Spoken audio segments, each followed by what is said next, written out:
భగవంతుడిని సమీపించే 4 రకాల భక్తులలో జ్ఞాని శ్రేష్ఠుడు. ఎందుకు? ఆయన భక్తి ఏక భక్తి, అంటే చెదరదు. ఎందుకని? ఆయనకు భగవంతుడు ఎవరో తెలుసు, జ్ఞాని భక్తుడు. కాబట్టి ఎప్పుడూ సమతుల్యంగానే ఉంటాడు. ఆయన యొక్క స్థితి ఎప్పుడూ చెదరదు ఏ పరిస్థితిలోనైనా. ఈ 4 గొప్పవాళ్లే, పుణ్యాత్ములే, ఉదారాహ అయినప్పటికీను జ్ఞాని ఆత్మయేవా. కానీ మళ్ళీ వీళ్ళందరిలో జ్ఞాని నా స్వరూపుడే. ఆత్మయేవంటే నా స్వరూపుడే, నా స్వరూపమే అజ్ఞాని. ఎందుకు? తెలిసిన వాడు, భగవత్ తత్వం ఏమిటో తెలిసినటువంటి భక్తుడు.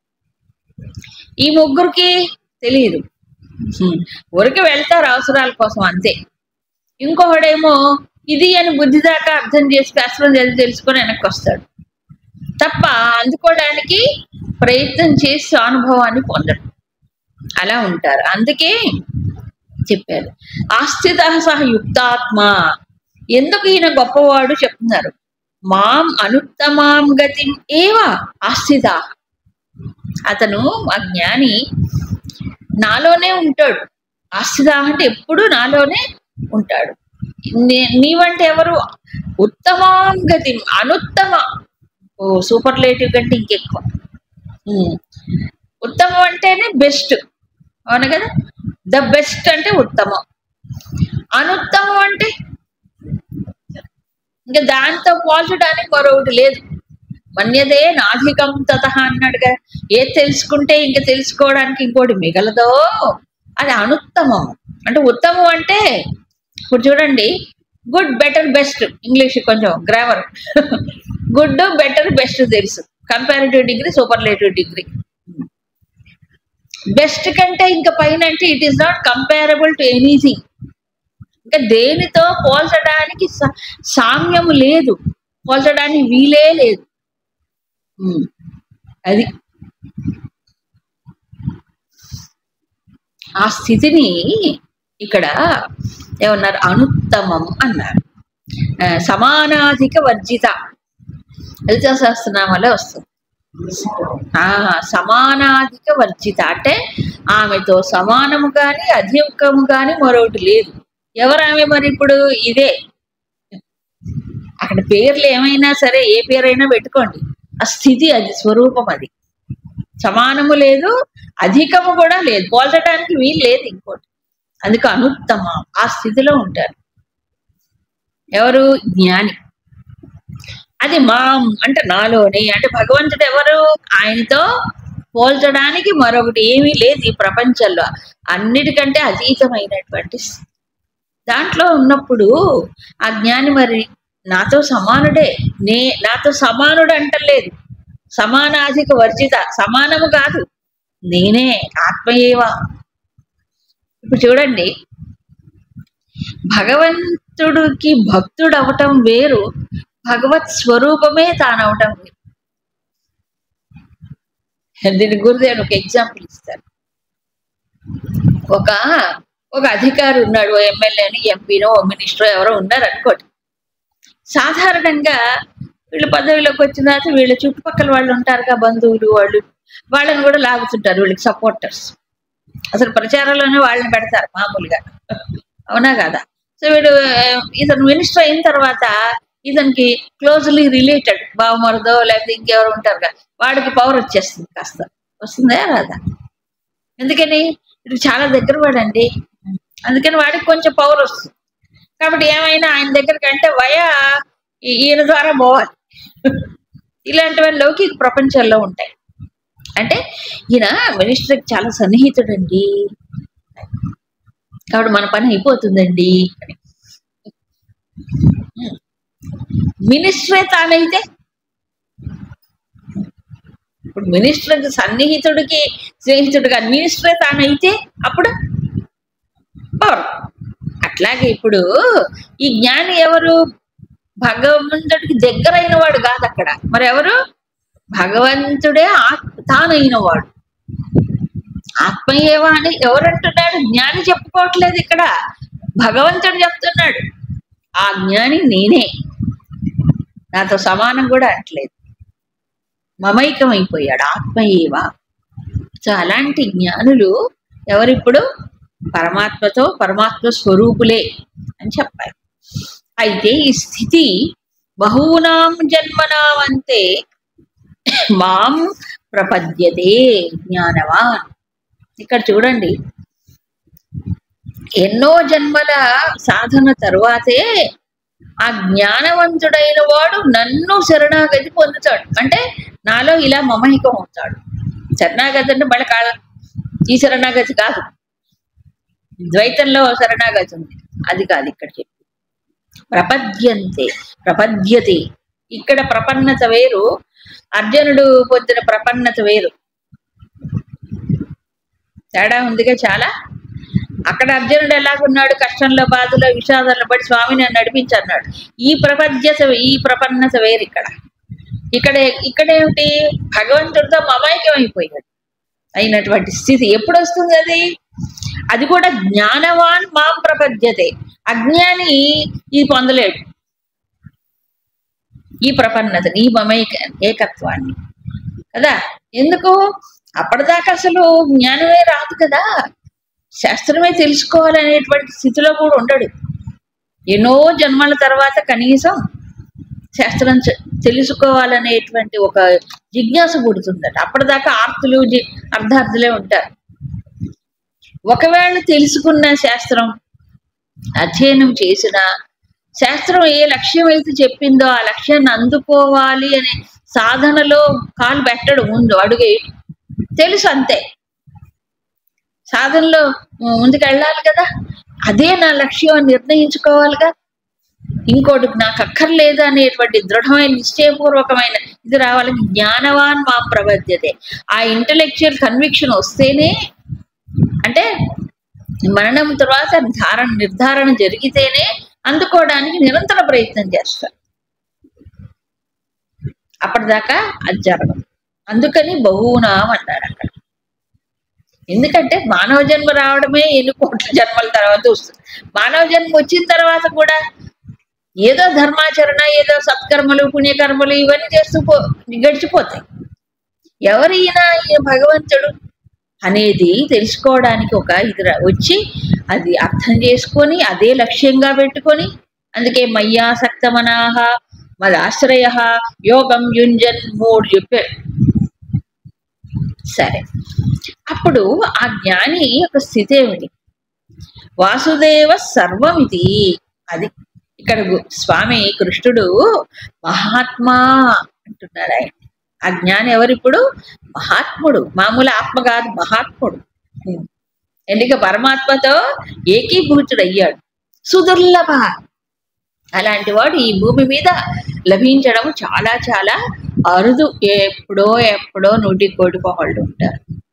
ఏమిటి ఆయన స్థితి? వాసుదేవ సర్వం. ఇదంతా వాసుదేవుడే. ఏదంతా? జగత్తు యావత్తు కూడా. జగత్ అంటే ఏంటి? ఈ బాహ్యంగా ఇంద్రియ గోచరమయ్యే జగత్తే కాదు, లోపల బయట. లోపల జగత్తు బయట జగత్తు ఉంది కదా, అంతా జగత్తే. దీనికి అధిష్టానముగా ఆధారముగా ఉన్నది ఒకటే పరమాత్మ అనేటువంటి జ్ఞాన నిష్ఠ కలిగిన వాడు. సరే, బాగుంది. మరి ఈ జ్ఞాన నిష్ఠ అందరికీ వస్తుందా? రాదు. అసలు జ్ఞానమే రాదు. జ్ఞాన నిష్ఠ ఎక్కడ వస్తుంది? అవునా? బుద్ధిలో ఆ జ్ఞానం నిలవటమే కష్టం. ఎందుకు నిలవదు అంటే ఇవన్నీ హాట్ ప్యాన్స్. హాట్ ప్యాన్ అంటే తెలుసుగా ఏంటి? కాలిన పెనాలు. కాలిన పెనము పైన మీరు నీళ్లు చల్లితే దోశ పోసే ముందు నీళ్లు చల్లుతారు చూడండి. అవునా? ఏమవుతుంది అది? అంతే సంగతులు. అందుకని చెప్తారు, తైహి తైహి కావైహి హృతజ్ఞానా. శాస్త్రం విన్నా శాస్త్రం చదివినా ఈ కోరికలు ఉంటాయి కదా, ఏవో రకరకాల కోరికలు. ఆ కోరికల చేత జ్ఞానం ఏమవుతుంది? అపహరించబడుతుంది. హృత అపహరించబడుతుంది. అంటే ఏంటి చూడండి, మనలో జ్ఞానం ఉన్నా, చదివినా, విన్నా, తెలుసుకున్నా మనిషికి ఏమవుతుందంటే ఈ కోరికలు ఏమిటి దొంగలు. జ్ఞాన రత్నాపహారాయ దేహే తిష్టంతి తస్కరా. జ్ఞానాన్ని అపహరించే దొంగలు ఎక్కడున్నారు? దేహే తిష్టంతి, ఈ దేహంలోనే ఉన్నాడు. ఎక్కడని చెప్పారు? 3వ అధ్యాయంలో అస్య అధిష్టానం ఉచ్యతే ఇంద్రియాణి మనోబుద్ధి అస్య అధిష్టానం ఉచ్యతే. ఈ కామం, కోరికలు అనేటువంటి దానికి హెడ్ క్వార్టర్స్ ఏమిటి? ఇంద్రియములు, మనస్సు, బుద్ధి అన్నిట్లో ఉంటుందట. వీళ్ళకి బ్రాంచెస్. హెడ్ క్వార్టర్ బుద్ధి, మనస్సు, ఇంద్రియములు అన్నిట్లో ఉంటుంది. అవునా? కాబట్టి దేహే తిష్టంతి తస్కరాహ అన్నారు. తస్కర్లు అంటే దొంగలు. ఏం అపహరిస్తారు? జ్ఞానరత్నాపహార. మనలో కాస్త కూస్త జ్ఞానం ఉంటే ఈ కోరికలు అనే దొంగలు వచ్చి ఏం చేస్తారు? జ్ఞానాన్ని అపహరిస్తారు. ఇక్కడ అదే చెప్పాడు. అక్కడ కొంచెం వర్ణించి చెప్పాడు అంతే. అవునా? తైహి తైహి కామైహి కృతజ్ఞానాః. ఇవన్నీ జ్ఞానం కాస్త ఆవిరైపోతుంది అన్నమాట. కాబట్టి ఏం చేస్తారు వాళ్ళు? అప్పుడు అన్యదేవతాః ప్రపద్యంతి. ఈ సర్వము వాసుదేవుడే అనేటువంటి సర్వవ్యాపకమైన పరమాత్మ యందు దృష్టి రాదు. ఆత్మయే వాసుదేవుడు, సర్వము ఆయనే, తాను ఆ స్వరూపం కంటే వేరు కాదని ఏకత్వ దృష్టి కాదు. మరి ఏం చేస్తారు? ఒకానొక రూపములో వ్యక్తమైనటువంటి స్వరూపాలు ఉంటాయి కదా, ఆ స్వరూపాన్ని పట్టుకుంటారు. అందుకని అన్యదేవత, అనంతమైన దేవుడు కాదు. మరేం దేవుడు? అన్యదేవుడు, అనంతుడు కాదు. తం నియమమాస్థాయ. అయితే వీళ్ళందరూ కూడా ఏం చేస్తారు? ప్రకృత్యా వాళ్ళ స్వభావాన్ని బట్టి. స్వభావం ఎక్కడి నుంచి వస్తుంది? జన్మాంతర ఆర్జిత సంస్కారం. అదే జన్మల్లో ఏవో చేసి ఉంటారు కదా, ఆ సంస్కార ప్రభావము చేత వాళ్ళు ఆయా దేవతల్ని ఆశ్రయిస్తారు. పూర్వజన్మలో చేసి ఉంటుంది కదా, కాబట్టి అది నడిపిస్తుంది అనమాట వాళ్ళని. ఆ దేవతల్ని ఆశ్రయిస్తారు ఆ కోరికలు తీర్చుకోవడానికి. అయితే తం నియమమాస్థాయ అంటే ఏమిటి? ఏ దేవతని ఎలా ఆరాధించాలో ఆరాధన పద్ధతులు, నియమాలు ఉంటాయి కదా, ఆ పద్ధతులు అనుసరించి వాళ్ళు వెళ్ళిపోతూ ఉంటారు. ఏది? తైహి తైహి కామైహి కృతజ్ఞానాః. వాళ్ళు అంటే జ్ఞానము నిలవదు అక్కడ. ఎందుకని? ఈ కోరికలు అనేవి చేస్తూ ఉంటాయి. అందుకని భగవద్గీతలో మనకి 2వ అధ్యాయంలోనే చెప్పాడు. 2వ అధ్యాయంలో ధ్యాయతో విషయాన్ పుంసః సంగః తేషు ఉపజాయతే సంగాత్ సంజాయతే కామః. 3వ స్థాయి. 3వ స్థాయి అది.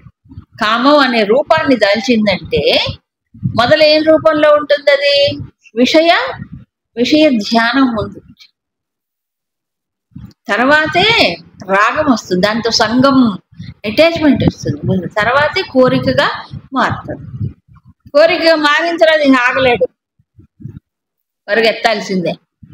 అందుకే గురుదేవులు చెప్తారు, ఓ సంకల్పం వచ్చిందనుకో, ఏదో ఒకటి వస్తే ఆ సంకల్పం మన ఏం చేయదు. నిజానికి ఆ సంకల్పానికి ఊతనిచ్చింది ఎవరు?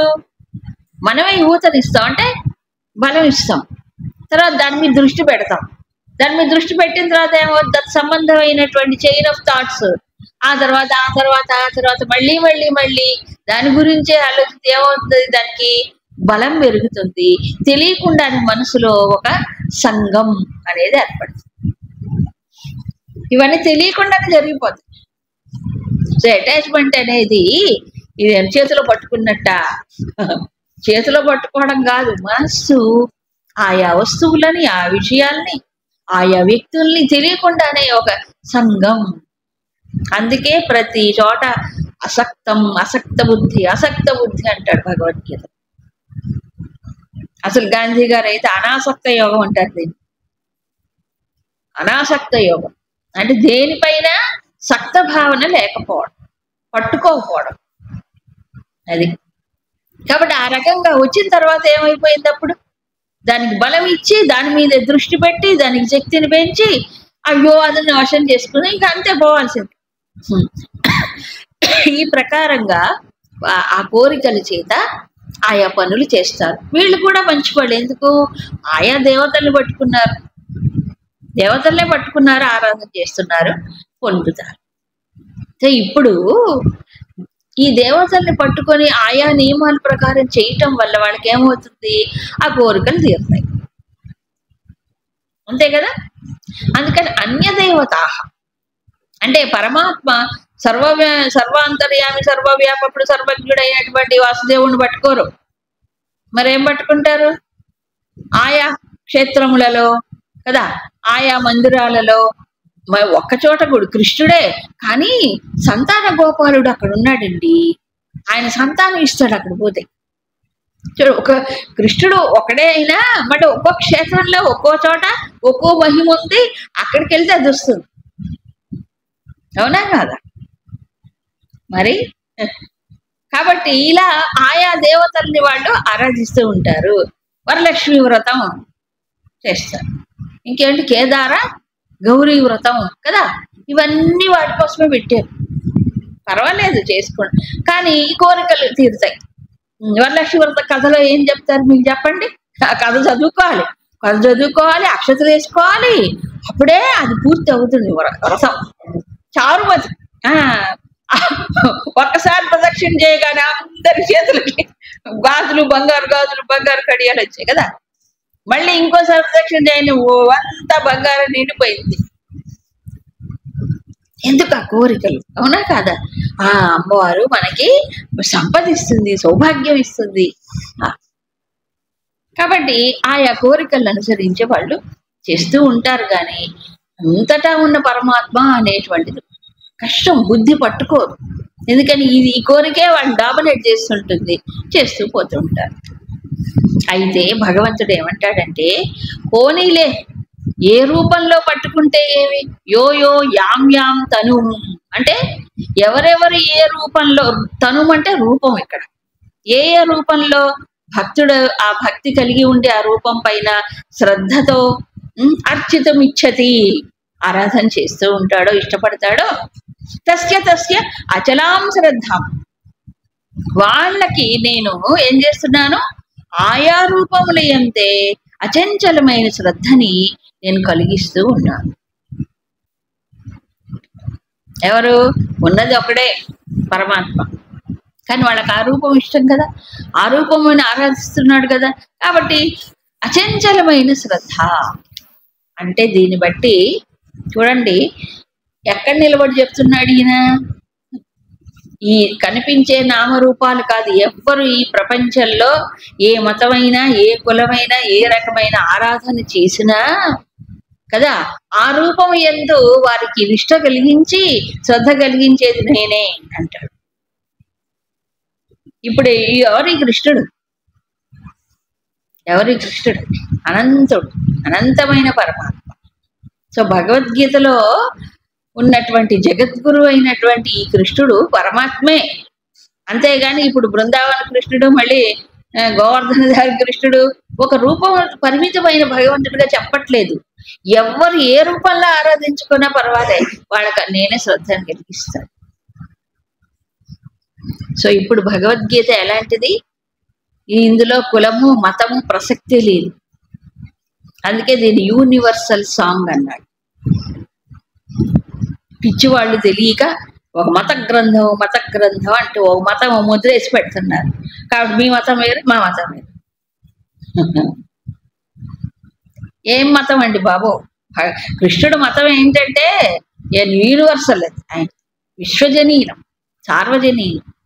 అందుకే అర్థం చేసుకున్న వాడికి ఇది అర్థం అవుతుంది. లేకపోతే దాన్ని ముద్ర వేసేసి మా హిందూ గ్రంథం, మా పవిత్ర గ్రంథం అంటుంటాడు. ఇది సర్వమానవాడికి చెప్పాడు. వాడు క్రిస్టియన్ అయినా పర్వాలేదు, ముస్లిం అయినా పర్వాలేదు, జైన్ అయినా పర్వాలేదు, ఎవరైనా పర్వాలేదు, దీన్ని చదువుకోవచ్చు. ఈ జ్ఞానం అలాంటి జ్ఞానం, ఉత్కృష్టమైనటువంటి, ఎంత విశాల హృదయం చెప్పాడు అవునా కదా? ఎవరు ఏ రూపంలో అయినా ఆరాధన చేయండి, వాళ్ళకి దీంట్లో ఇలా అర్థం చేసుకున్నవాడు, ఈ ఫెయిత్ ఉన్నటువంటి వాడికి ఈ బుద్ధి చెదరదుగా. ఒకటే పరమాత్మని వాళ్ళు ఆయా రూపాల్లో పట్టుకున్నప్పుడు ఈ కొట్టుకోవడం ఎందుకండి? ఇప్పుడు కొట్టుకుంటున్నారుగా మతాల పేరుతో. ఓ వీళ్ళని వాళ్ళు మార్చాలి, వాళ్ళు వెనక్కి మార్చుకోవాలి. ఎందుకు ఈ కర్మ? ఈ మారిపోవడం ఎందుకు, మార్చడం ఎందుకు, ఆ ప్రయత్నాలు ఎందుకు చేయాలి? పరిమితమైన దృష్టితోనే చూస్తున్నారు వాళ్ళు. ఎప్పుడైతే పరిమితమైన దృష్టితో చూస్తాడో వాడు మా పార్టీలో చేర్చుకోవాలన్నట్టు అయిపోతుంది. ఈ రాజకీయాల్లో ఇంకో దాని ఏదో పార్టీ వాడు డబ్బులు ఇచ్చి వీళ్ళు పార్టీలో చేర్చుకుంటారు. అట్టగా మా మతంలోరా ఎందుకు ఇదంతా? ఒకప్పుడు లేదు కదా, అవునా? కాబట్టి కృష్ణుడు చెప్పింది ఎంత విశాలమైనది, ఎంత సర్వోత్కృష్టమైనది, అవునా? కాబట్టి గురుదేవులు అదే చెప్తారు. ఒక క్రిస్టియను ఈ గ్రంథం భగవద్గీత చదివితే వాడు మంచి క్రిస్టియన్ అవుతాడు. ఒక ముస్లిం భగవద్గీత చదివితే వాడు మంచి ఏదంటే ముస్లిం అవుతాడు. అంటే చక్కగా ఇంకా అవగాహన పెరుగుతుంది వాడు, అవునా? కాబట్టి అందరూ చదవచ్చు, ఇందులో మత ప్రసక్తే లేదు, అవునా? ఒకసారి గాంధీ గారు ఎప్పుడూ భగవద్గీతనే ఆయన అధ్యయనం చేసి అదే ప్రమాణ గ్రంథం ఆయనకి జీవితాన్ని నడిపించేది. ఒకసారి ఆయన సేవాగ్రామ ఆశ్రమంలో ఉన్నప్పుడు, ఆ సేవాగ్రామైన సబర్మతి ఆశ్రమంలో ఉన్నప్పుడు ఆయనకి ఈ ఫెయిత్, భగవద్గీత మీద చాలా ఫెయిత్ ఉందని తెలుసు. కొంతమంది క్రిస్టియన్ మత ప్రచారకులు వచ్చారు, ఇద్దరు వస్తే ఆయన చాలా విశాల దృష్టి. ఆయన పుస్తకాల బీరువా ఆయన వెనక కనిపించిందండి. దాంట్లో 2 పుస్తకాలు, ఓ పుస్తకం మీద పవిత్ర గ్రంథం అంటే బైబిల్ని పవిత్ర గ్రంథం అంటారా కనిపించింది, ఇంకో భగవద్గీత కనిపించింది. పైన బైబిల్ ఉంది, కింద భగవద్గీత. అప్పుడు వాళ్ళు అన్నారట, మహాత్మా మరి మా బైబిల్ పైన ఉంది, మీ భగవద్గీత కింద ఉంది అన్నట్టు కావాలని. అప్పుడు ఆయన నవ్వుకుంటూ, మీ బైబిల్కి మా భగవద్గీత ఆధారం అన్నట్టు. కింద ఉంటే ఆధారం కదా, ఇది తీసి అది పడిపోతుంది కదా, అవునా? కాబట్టి అన్ని మతాలకి మూలం ఉంది. ఇది ఒక మతమే కాదు, నిజానికి అన్ని తనలో సమన్వయం చేసుకున్నటువంటి ఒక స్వరూపం, ఒక శాస్త్రం. కాకపోతే ఇలా ఎవరు చెప్పాడేమండి, మీరు ఏ రూపంలో ఆరాధించినా శ్రద్ధగా చేయండి, చేసేదేదో ఆ రూపంలో నేనే వారికి శ్రద్ధను కలిగిస్తాను, దృష్టి ఇంకా నిలిచేలాగా శ్రద్ధను కలిగిస్తాను అన్నాడు. సరే, ఇది ఎవరు చేస్తున్నారు అంటే ప్రకృతి, వాళ్ళ స్వభావం వాళ్ళని ఈ రకంగా నడిపిస్తుంది. అందుకు పూర్వజన్మ సంస్కారాల వల్ల ఇష్టదేవతలు కూడా వాళ్ళకి సంస్కారమే నిర్ణయిస్తుంది, చేస్తుంది. బాగుంది. ఇప్పుడు అలా వాళ్ళకి ఫెయిత్, శ్రద్ధ బాగా పెరుగుతోంది, కరెక్టే. తర్వాత ఏమవుతుంది? సతయా శ్రద్ధయా యుక్తః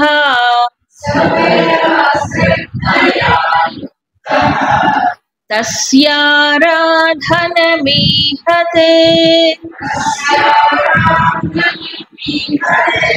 లభతే చ తతః కామాన్ మయైవ విహితాన్ హితాన్. ఇలా ఒక రూపాన్ని ఇష్టపడటం, అదే స్మరణ చేయటం, అదే ఆలోచన చేయటం కదా. ఈ కోరిక ఈ రూపంలో ఇలా తీరుతుంది అని ఆలోచన చేయగా వాళ్ళకేమో దానిపైన ఎక్కువ ఇష్టము, ఎక్కువ శ్రద్ధ కలుగుతుంది. ఇది చూడండి, ఇది పాజిటివ్ అయినా ఇదే, నెగిటివ్ కూడా ఇదే. కొంతమంది దేవతలను ఆరాధిస్తారు, మరి కొంతమంది భూతాలు, ప్రేతాలు, ఆ తర్వాత 9 అధ్యాయాలు వస్తుంది, దాన్ని కూడా పట్టుకుంటారు. అలా చేసేవాళ్ళు కూడా ఉంటారు.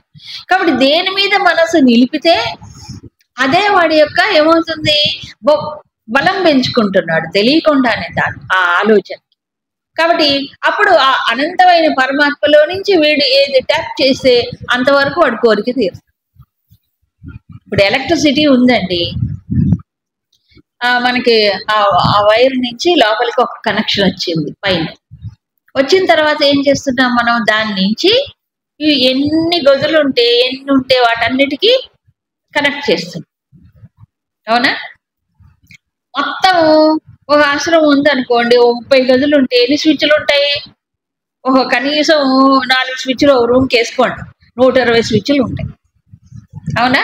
ఈ 120 స్విచ్ల్లో ఏ స్విచ్ నొక్కినా కరెంట్ ఎక్కడి నుంచి వస్తుంది? Main transformer. అవునా కదా? స్విచ్లు వేరు, ఏ స్విచ్ నొక్కితే అది వచ్చినట్టుగా, ఆ బల్బు వెలిగినట్టుగా ఈ పరమాత్మ ఎవరు? పెద్ద ట్రాన్స్ఫార్మర్ అనుకోండి. అంత శక్తి సంపన్నుడే, శక్తి మాన్ అంతే. సో ఆయనలో నుంచి ఈయన ఏం చేస్తున్నాడు? ఈ జీవుడు వాళ్ళ కోరికల్ని బట్టి ఆ రూపాన్ని పట్టుకొని ఆరాధన చేసి శ్రద్ధగా కోరిక తీరాలనుకుంటాడు. అనుకున్నట్టు ఏమవుతుంది? ఆ రూపం ద్వారానే వాళ్ళకి ఏమవుతుంది? కోరిక తీరుతుంది. శివుణ్ణి పట్టుకుంటే శివుడి ద్వారానే కోరిక తీరుతుంది, మళ్ళీ వెంకటేశ్వరుడి ద్వారా తీరదు వాడు.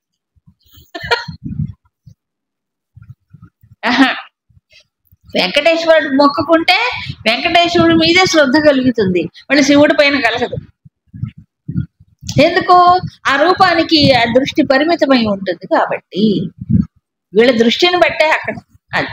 కాబట్టి ఏం చేస్తాడు భగవంతుడు కూడా, పోనీలే ఏదైతే తయా శ్రద్ధయా యుక్త తస్య ఆరాధన మీహతి. ఏం చేస్తాడు? ఆ రూపం పైన శ్రద్ధ పెరుగుతుంది కాబట్టి ఆ దేవతలు ఆ రూపంలోనే ఆరాధన మీహతే. ఏం చేస్తాడు? ఆరాధన చేస్తాడు, అర్చిస్తాడు, పూజిస్తాడు ఏదో. తర్వాత తథా కామాన్ లభతే. తర్వాత కోరికను కూడా తీర్చుకుంటాడు. అంటే కోరిన కోరిక అతనికి తీరుతుంది. ఎవరు తీరుస్తారు? మయా ఏవ తాన్ విహితాన్. అంటే నా ద్వారానే అతనికి ఆ కర్మ యొక్క ఫలము ప్రసాదించబడుతుంది. నేనంటే ఎవరు ఇక్కడ? సర్వవ్యాపకుడు, సర్వాంతర్యామి, సర్వజ్ఞుడు, సర్వేశ్వరుడు. ఆయనే ఈ చిన్న ఛానల్ ఓపెన్ చేస్తున్నాడు కాబట్టి, ఎవరు గొట్టాలు వాళ్ళకే ఇప్పుడు యూట్యూబ్. కాబట్టి ఈ ఛానల్లోనే ఆ రూపంలోనే భగవంతుడిని ఇచ్చేస్తున్నాడు కాబట్టి వాళ్ళకి ఏమవుతుంది? ఆ రూపం ద్వారానే కోరిక తీరుస్తాడు, ఆ రూపం ద్వారానే కోరిక తీరుస్తాడు. ఎవరైనా తీర్చేవాడు? పరమేశ్వరుడు. ఇక్కడ పరమేశ్వరుడు అంటే సర్వజ్ఞుడు, కర్మఫల విభాగజ్ఞుడు, ఎవరికి ఏ కర్మఫలం ఇవ్వాలి తెలిసిన వాడు. కాబట్టి ఇప్పుడు ఆయనే ఈ రూపం ద్వారా ఇస్తాడు. వీళ్ళ చేసే ఆరాధనని బట్టి, అవునా, వీళ్ళ శ్రద్ధను బట్టి వాళ్ళకి అది జరుగుతుంది. ఇప్పుడు ఈయన ఎవరు? కర్మఫల దాతగా ఉంటారు ఈ పరమేశ్వరుడు. అయితే ముఖ్యంగా కావాల్సింది శ్రద్ధ. ఏ రూపాన్ని పట్టుకున్నా అలా ఆ రూపం ఎందు శ్రద్ధ కావాలి, శ్రద్ధతో ఆరాధన చేయమన్నాడు, అంతేగా. కాబట్టి ఏ రూపమైనా పర్వాలేదు, ఆయనకేమి ఈ రూపమే పట్టుకున్నాడు ఆ రూపం ఆయనకేమి లేదు, ఆయన అన్ని రూపాలు ఆయనవే. అందుకే మీరు పురాణంలో కొన్ని సందర్భాలలో ఏ దేవతకు సంబంధించిన పురాణమైనా చూడండి, మిగతా దేవతలందరూ కూడా ఆ ముఖ్య దేవతలో అంశములని చెప్తాడు. ఎక్కడైనా చూడండి, విష్ణు పురాణం చదివితే విష్ణువు ఎవరు? అనంతమైన వాడు. ఈ మిగతా దేవతలందరూ ఆయనలో ఎవరు? అంశం. మీరు శివపురాణం చదవండి, అప్పుడు శివుడు ఎవరు? శివుడు పరమాత్మ. మరి వీళ్ళ మిగతా దేవతలు ఆయనలో చిన్న వాళ్ళు.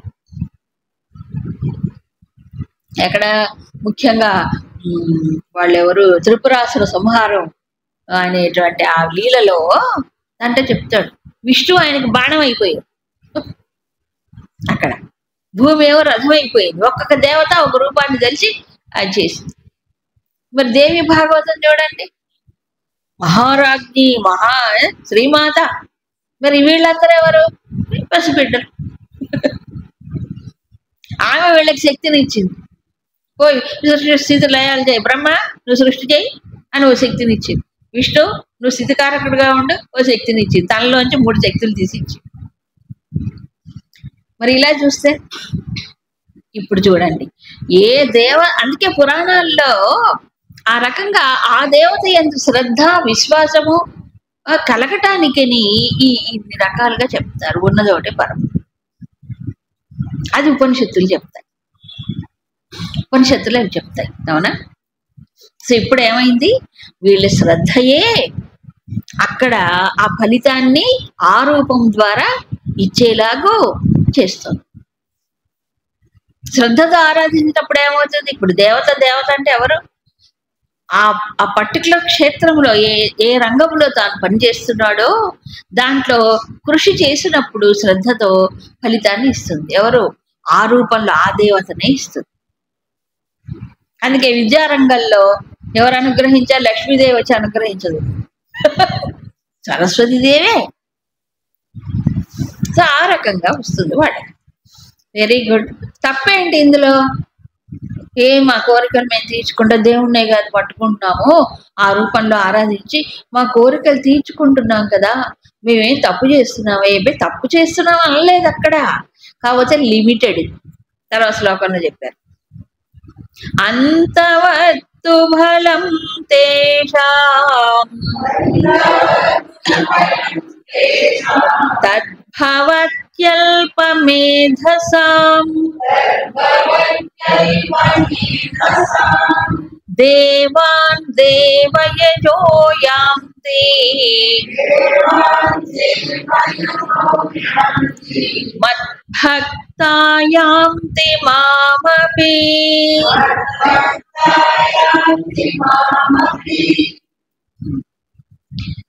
అల్పమేధసాం తేషాం ఫలం అంతవత్ తు. కానీ ఆయా దేవతను ఆరాధించి ఫలితం పొందుతారు కదా, ఆ ఫలితం ఏంటట, అంతవత్. అంతవట్ అయితే అంత అని కాదు అక్కడ, మరేంటి ఇంతే అని అర్థం. అల్పమేధసాం అంటున్నారు ఇక్కడ. అంటే ఏంటి, అనంతమైనటువంటి పరమాత్మను చూడక ఒక రూపంలో పరిమితమైనటువంటి దేవుణ్ణి చూడటం, వాళ్ళని అన్యదేవత అన్నారు. అవునా? వీళ్ళెవరు, అల్పమేధస్సులట. అంటే ఏంటి, బుద్ధి ఇంకా వికసించలేదు, చిన్న బుద్ధి, చిన్న మెదడని అర్థం. చిన్న మెదడు అంటే మళ్ళీ చిన్న మెదడని కాదు, ఇక్కడ చిన్న పరిమితమైన బుద్ధి, వికసించని బుద్ధి, అల్పమేధస్కులు. కాబట్టి వాళ్ళు పొందే ఫలితం, వాళ్ళకి వచ్చే ఫలితం ఎలా ఉంటుంది, అంతవత్తు. బుద్ధి చిన్నదైనప్పుడు ఫలితం కూడా అంతే ఉంటుంది, అల్పం. అవునా? భవతి, అంతే ఫలితం వస్తుంది. అంతే కదా, నువ్వు ఏ దృష్టితో చూస్తే, ఎలా ఆరాధిస్తే అంతే ఫలితం వస్తుంది. దేవయజ దేవాని యాంతి. దేవతలను ఆరాధించే వాళ్ళు ఏమవుతారు, ఆ దేవతలనే చేరుకుంటారు. మద్భక్తాః అపి మాం యాంతి. కానీ నా భక్తులు నన్నే చేరుకుంటారు. నా భక్తులు అనగానే కృష్ణ భక్తుల, మళ్ళీ ఇష్కాన్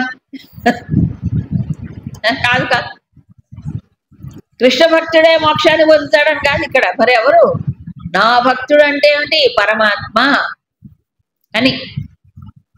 కృష్ణుడు, రాముడు ఇవన్నీ ఒక్కొక్క రూపంలో భగవంతుడు వచ్చాడు, చేశాడు, లీలలు ఉపసంహరించుకున్నాడు, అయిపోయి. ఆ రూపంలోనే కృష్ణుడు ఉన్నాడా, పరమాత్మ ఉన్నాడా? కాదు కదా. కాబట్టి ఇక్కడ మద్భక్త అంటే ఏంటి, వాసుదేవ సర్వమితి. అది సర్వాత్ముడైనటువంటి, విశ్వాత్ముడైన, విశ్వవ్యాపకుడైనటువంటి భగవంతుడు. ఆ పరమాత్మని ఆరాధించిన వాడు ఏమవుతాడు, ఆయన్నే పొందుతారు. ఆ పరమాత్మని దేంతో ఆరాధిస్తాడు చెప్పండి? ఏ వ్రతం ఉంటుంది ఆ పరమాత్మను పొందడానికి? జ్ఞాన దృష్టి, ఇంకో వ్రతం లేదు. కాబట్టి వాళ్ళు పొందేది కూడా అనంతమే ఉంటుంది. కానీ దేవాన్ దేవయ, దేవతలు అంటే ఎవరు? ఇదిగో బోల్డ్ మంది దేవతలు ఉన్నారు. ఆ దేవతలను ఆరాధించిన వాడు ఏమవుతున్నాడు? దాన్ని పొందుతాడు. ఇక్కడ భగవంతుడు అల్పమేధసాం అన్నాడు. అంటే అల్పమేధస్సు అంటే బుద్ధి ఇంకా వికసించదు. పరమాత్మ యొక్క అనంత తత్వాన్ని బుద్ధి ధారణ చేయదు కదా. కాబట్టి ఒకచోటే ఉన్నాడు. ఆయన దర్శించుకుంటేనే నాకు ఏదో అవుతుంది అక్కడ. అది కూడా ఒక విశేషమైన రోజుల్లోనే దర్శించుకోవాలి. ఎప్పుడు? రేపు వైకుంఠ ఏకాదశి ఉత్తర ద్వారం పోతేనే మాకు అయిపోయి మనం తరించిపోతుంది.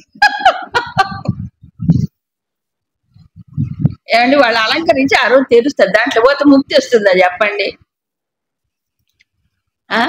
అదే ఎంత విన్నా ఎంత చదివినా ఈ బుద్ధిలో మళ్ళీ అక్కడ పోతే ఎక్స్ట్రా పుణ్యం వస్తుంది, ఆ రోజు చేస్తే ఇంకా ఎక్కువ పుణ్యం వస్తుంది అని అనుకుంటా కదా. అక్కడ దాంట్లో ఉండే అసలు అర్థం ఏమిటో తెలుసుకోలేరు. ఉత్తరం అంటే ఏంటి? తరించిపోయేటువంటి మార్గం. ఉత్తర తరించిపోయేటువంటి ద్వారం, మార్గం ఏది? ఇదే. దాంట్లోకి వెళ్ళగానే వెళ్ళిన వాళ్ళందరూ తరిస్తారా? అయితే వెనక్కి రాకూడదు ఇక.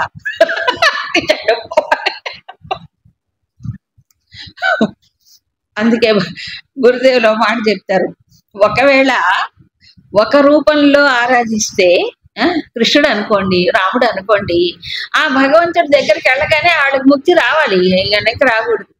ఒక రూపంతో ఆరాధించేవాడు ముక్తిని ఎలా పొందుతాడు? పొందలేడు. అది గ్రాడ్యువల్ గా, అంటే ఆ రూపము నుంచి ఆ రూపం వెనుకుండే అనంతమైన పరమాత్మ దృష్టి మళ్ళించి ఉపాసన చేసినవాడు లీనమైపోతాడు. వాడు అహం అనేది కరిగిపోతాడు. అవునా కదా? అప్పటికే ముక్తి రాదు కదా.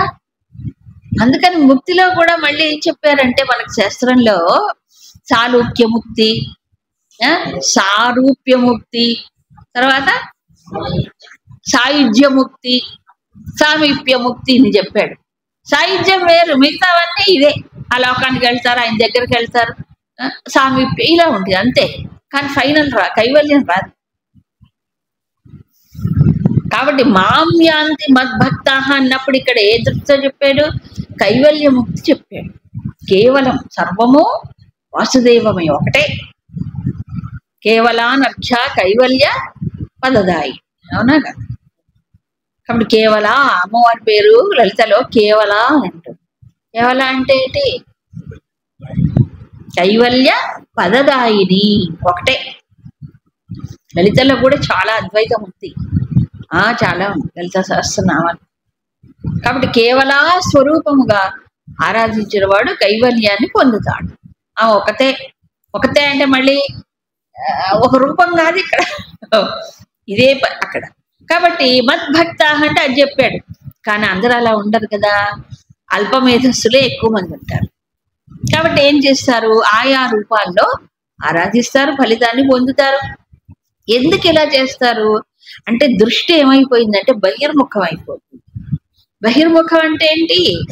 ఈ బాహ్యమైన పొరలు శరీరమును బుద్ధులతో తాదాత్మ్యం ఉండటం చేత అవేవో డిమాండ్ చేస్తున్నవి, ఆ డిమాండ్ తీర్చుకోవడానికి వెళ్తారు. మరి నా భక్తుడు అంటే ఎవరు ఇక్కడ? అనంతమైన పరమాత్మను దృష్టిలో పెట్టుకొని అల్పమైన ఉపాధి తాదాత్మ్యాన్ని వదిలించుకున్నవాడు, అతను నా భక్తుడు. అంతేగాని కృష్ణ భక్తుడు అని కాదు ఇక్కడ. సో పరమాత్మ భక్తుడు అంటే ఏమిటి? భక్తి అంటే ఏంటి చెప్పండి? కలపటం. అవునా? విభక్తి అంటే విడిపోవడం. ఇప్పుడు అనంతమైన పరమాత్మతో పరమాత్మ భక్తి కలిగి ఉండటం అంటే ఏంటి? ఎలా కలిగి ఉంటాడు? అనంతముతో ఈ అల్పమైనవన్నీ వదిలించుకుంటేగా. ముందు వీటి తాదాత్మ్యం, వీటి సంగదోషం వదిలించుకుంటేనే అప్పుడు ఆ తత్వముతో అనుసంధానం చేసి ఆ నిష్ఠలో కలిగి ఏకమవుతాడు. అప్పటిదాకా కాదుగా అది. అందుకే అన్నారు, అంటే సందర్భం వేరైనప్పటికీ నా రుద్రో రుద్రమర్చయేది అన్నాడు. అంటే రుద్రుడు కానివాడు రుద్రుణ్ణి అర్చించలేడు. అదేంటి? అంటే తాను రుద్రుడయ్యే రుద్రుడిని అర్చిస్తాడు. తనలో అది రావాలంట, అప్పుడు కానీ అసలైన పూజ జరగదట. ఎందుకు ఇవన్నీ ఇంత లాంగ్ ప్రొసీజర్స్ పెట్టారు అనిపిస్తుంది. ఇప్పుడు ఏమిటంటారు, ఈ దీంట్లో రుద్ర నమ్మక చమకాలు చెబుతుంటారు. దాంట్లో లఘున్యాసం అని ఒకటి ఉంది. లఘున్యాసం అంటే కేవలం షార్ట్ గా అంగన్యాస కరన్యాసాలు సంక్షిప్తంగా జరుగుతాయి చేసి, దీనికంటే ఇంకా శ్రేష్టమైనది మహాన్యాసం అంటారు. మహాన్యాసం అంటారు. ఆ మహాన్యాసం అంటే ఏమిటది, కనీసం 1 గంట పైన ఉంటుంది అది మహాన్యాసం. ఆ మహాన్యాసంలో ఏం చేస్తున్నాడు సాధకుడు, దాంట్లో దశాంగ రౌద్రీకరణం, షోడశాంగ రౌద్రీకరణం అని ఇన్నిన్నో స్టెప్స్ ఉన్నాయి. అంటే తనలోనే తన చుట్టూ ఆ పరమ భగవంతుడైనటువంటి వాడిని ఏం చేసుకుంటున్నాడు, తన భావన ద్వారా నిలుపుకుంటున్నాడు. Invoking the lord without. తన చుట్టూ, అందుకే చూడండి ఇన్ని దిశల్లో ఇక పూర్వ దిక్కులో ఉన్న ఆయనకి నమస్కారం, ఈ దిక్కులో ఈయన నమస్కారం, ఆ దిక్కులో ఉన్న ఆయనకి నమస్కారం చేస్తుంటాడు. ఆ తర్వాత మళ్ళీ తన దేహానికి వచ్చి ఈ తలకి ఒక్కొక్క అంగములు, ఇక్కడంతా ఎవరున్నారు, పరమాత్మ. ఇప్పుడు ఏం చేస్తున్నాడు, ముందు తన చుట్టూ తనలో ఆ పరమాత్మని భావనతో నింపుకుని, ఇదే మహాన్యాసం. న్యాసం అంటే ఏంటి, ఉంచుకోవడం, నిలుపుకోవడం, ఇన్వోకింగ్ అని అర్థం. ఎక్కడ ఉంచుకోవాలి భగవాన్, ఆ విగ్రహం ప్రతిష్ఠ చేసామండి, శిలాన్యాసం. ఆ న్యాసం ఎవరో చేస్తారు, ఇది ఎవరికి వాళ్ళు చేసుకోవాలి, ఎక్కడ, తనలో తన చుట్టూ. ఎందుకంటే దృష్టి చెదరగొట్టేది ఏది, ఈ ఉపాధులు, ఈ చుట్టూ ఉండే విషయాలు. సో అక్కడక్కడంతా భగవంతుడి భావాన్ని నింపుకోవడమే, అంతే. ఉన్నది ఎవరు మరి, ఆయన కాదా, ఉన్నవాడినే మర్చిపోతున్నాడు కాబట్టి ప్రయత్నపూర్వకంగా భావించుకుంటున్నాడు. ఇదే న్యాసం, అవునా. అందుకని మద్భక్త, ఇప్పుడు నా భక్తుడు అంటే ఎవరు, తనలో సర్వమును భగవంతుడిని భావించుకుంటాడు, సర్వత్రా వాసుదేవుడే, ఇతను భగవద్భక్తుడు. కాబట్టి ఏమవుతున్నాడు, నన్నే పొందుతాడు. బాగుంది, మరి అలాగైతే అందరూ పొందొచ్చు కదా, ఎందుకు అందరూ ఆయన్ని శరణం పొందరు? ఇలా పరమాత్మ అనంతమైతే అనంతాన్ని పొందొచ్చు కదా, ఆయన అంతటా ఉన్నాడు కదా, ఎందుకు పొందలేరు చెప్తున్నారు.